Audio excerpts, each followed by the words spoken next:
కదలి రండి తెలుగుదేశ కార్యకర్తలారా, త్యాగాలకు వెనుదీయని దేశభక్తులారా. కదలి రండి తెలుగుదేశ కార్యకర్తలారా, త్యాగాలకు వెనుదీయని దేశభక్తులారా. నందమూరి ఆశయ రథ సారథ్యం మీదే, చంద్రబాబు స్వర్ణాంధ్రకు నిర్మాతలు మీరే.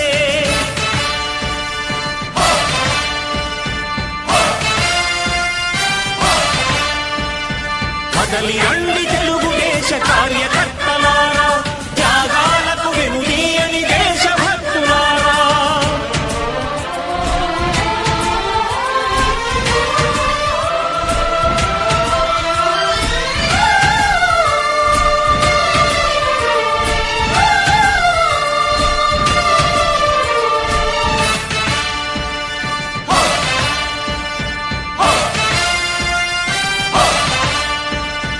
పార్టీకే అంకితమై పనిచేసే మీరు దేశంలో నిలిపారు మన పార్టీ పేరు.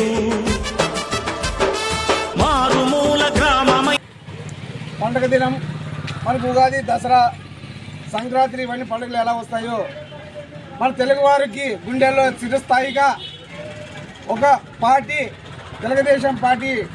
స్వర్గీయ నందమూరి తారక రామారావు గారు సినిమాల్లో అప్పట్లోనే లక్షలు సంపాదిస్తూ అవన్నీ వదులుకొని నన్ను ఇంతగా దేవుళ్ళ భావిస్తున్న ప్రజలకు నేను ఏమైనా చేయాలనే ఉద్దేశంతో ఆ రోజు ఆ మహానుభావుడు 29 మార్చి 1982లో తెలుగుదేశం పార్టీని స్థాపించడం జరిగింది.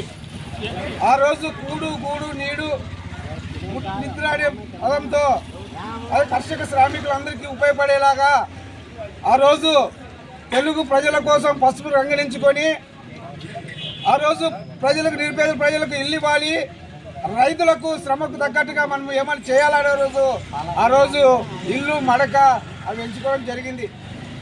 ఈరోజు తెలుగుదేశం పార్టీ 44 సంవత్సరాలు ఉందంటే దానికి కారణం కార్యకర్తల కృషి. ఆ రోజు 40 సంవత్సరాల నుంచి 26 సంవత్సరాలు తెలుగుదేశం పార్టీ అధికారంలో ఉంది, 18 సంవత్సరాలు ప్రతిపక్షంలో ఉంది. కానీ అధికారంలో ఉన్న ప్రతిపక్షంలో ఉన్న తెలుగుదేశం కార్యకర్తలు ఎప్పుడు పార్టీని వదులుకోలేదు, ఒక సైనికులా కష్టపడ్డారు.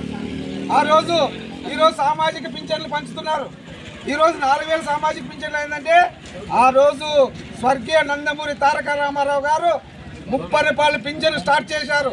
ఆ రోజు పింఛన్ స్టార్ట్ చేసినది ఎవరయ్యా అంటే 30 రూపాయల పింఛన్ తర్వాత చంద్రబాబు నాయుడు మళ్ళీ ముఖ్యమంత్రి అయిన తర్వాత కాంగ్రెస్ గవర్నమెంట్లో రాజశేఖర రెడ్డి గారు 200 రూపాయలు చేస్తే ఆ 200ని 2000 చేసిన ఘనత ఎవరిదయ్యా అంటే చంద్రబాబు నాయుడు 14లో ముఖ్యమంత్రి అయిన తర్వాత ఆ పింఛన్లను 1000 నుంచి 2000 చేశాడు. మన తర్వాత కారణాల వల్ల మన 19లో జగన్మోహన్ రెడ్డి గారు ముఖ్యమంత్రి అయ్యి ఆయన 3000 చేస్తానని నెలకి 250 పెంచుకుంటూ 5 ఏళ్ళకి 3000 చేశాడు. తర్వాత మరి ఎవరయ్యా అంటే మళ్ళీ 2024లో చంద్రబాబు నాయుడు ముఖ్యమంత్రి అయ్యి ఏకంగా 4000 రూపాయలు ఇస్తున్నాడు. అంటే వృద్ధాపించిన 4000, వికలాంగులకి 6000, మంచానికి పరిమితమైన వాళ్ళకి 15000, కిడ్నీ బాధితులకు 10,000 ఇస్తున్నారు. ఎవరైనా ఇచ్చారా ఈ ఘనత? ఏ పార్టీ కన్నా ఉందా? అన్నీ కనుమరుగైపోతాయి. దేశంలో చాలా పార్టీలు పుట్టాయి, అన్నీ పోయాయి. ఈ పార్టీ కూడా పోతుంది. మన పార్టీ తెలుగుదేశం పార్టీ తెలుగు ప్రజలు ఉన్నంత వరకు, ఆంధ్రప్రదేశ్ బతికున్నంత వరకు, ప్రజలు బతుకున్నంత వరకు తెలుగుదేశం పార్టీ నడుస్తుంది, బతికి ఉంటుందని ఈ సందర్భంగా మనవి చేస్తున్నాం. మరి కనీసం అంటే ఇప్పుడు 5 సంవత్సరాలు, ఇంకొక 20 సంవత్సరాలు తెలుగుదేశం పార్టీ అధికారంలో ఉందయ్యా అంటే ఈ రాష్ట్రము భారతదేశంలోనే నెంబర్ 1 రాష్ట్రంగా తయారవుతుంది. కనుక ప్రజలందరూ ఆలోచించి మనకి ఏ పార్టీ మంచి చేస్తుంది, మనం ఈరోజు బాగున్నామంటే బీసీలు, ఎస్టీలు అందరూ రాజకీయంగా అయితే ఉంది ఎలా బాగున్నామా అంటే ఓన్లీ ఒక తెలుగుదేశం వెన్నుముక్కగా ఉంటుంది.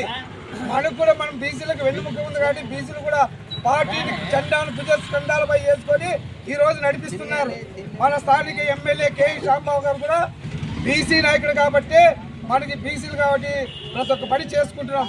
డైరెక్ట్ పోయా అడిగితేనే అన్న అంటేనే ఏం కావాలయా తమ్ముడు అనే మాట్లాడించి నాయకుడు మనకు దొరికాడు కాబట్టి అలాగే పెరూరు గ్రామంలో మన పెద్ద ఆయన పురుషోత్తమ చౌదరి అండదండలు ఈరోజు మన ఊరిని ఎలా చేసుకున్నామంటే స్వర్గధామంగా చేసుకున్నాం. కాబట్టి ఈ అవకాశం ఇచ్చిన అందరికీ తెలియజేస్తూ మరి తెలుగుదేశం పార్టీకి అండదండగా ఉంటామని మరొకసారి తెలియజేస్తూ నమస్కరిస్తూ సెలవు తీసుకుంటాం.